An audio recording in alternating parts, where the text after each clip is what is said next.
Phone کا سلسلہ شروع ہو گیا ہے، تو اس نے بے حیائی اور آنکھ کے غلط استعمال کا دروازہ چوپٹ کھول دیا۔ اچھا خاصا نمازی ہے، پرہیزگار ہے، صف اول میں نماز پڑھنے والا ہے، لیکن تنہائی میں بیٹھا ہے اور اپنی آنکھوں کو اللہ تعالیٰ کی نافرمانی میں استعمال کر رہا ہے۔ کیا کتنی بڑی غداری، کتنی بڑی خیانت، کتنی بڑی نافرمانی۔ تو اس لیے میں یاد کرتا ہوں کہ جس شخص کو یہ بھروسہ نہ ہو کہ وہ اپنے آپ کو محفوظ رکھ سکے گا اس فتنے سے، اس کے لیے ایسا فون استعمال کرنا جائز نہیں،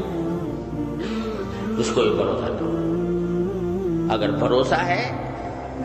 تو بعض اوقات اس سے اچھے کام بھی لیے جا سکتے ہیں،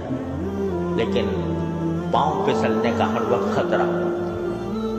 نگاہ کے پھسلنے کا ہر وقت خطرہ۔ لہذا بھائی کتنے دن کی زندگی ہے پتہ نہیں، کسی کو پتا ہے کہ کب اس کو موت آ جائے گی، تو اپنے اللہ تعالیٰ کی دی ہوئی اس نعمت کو کیوں داؤ پر لگاؤ، اس گاؤں پر لگاؤ کہ اس کا غلط استعمال ہو گیا تو وہاں پکڑ ہو جائے اللہ تعالیٰ کا۔ فاروق اعظم جیسا انسان جس کی تقوی و طہارت کی قسم دنیا کھاتی ہے، وہ جب یہ کہتا ہے کہ مجھے برابر سرابر چھوڑ جاؤں تو غنیمت ہے، تو ہم شما جو ان قسم کے فتنوں میں مبتلا ہو جاتے ہیں، ان کے دل میں خیال نہیں آتا، ان کے دل میں یہ خوف نہیں ہوتا کہ یہ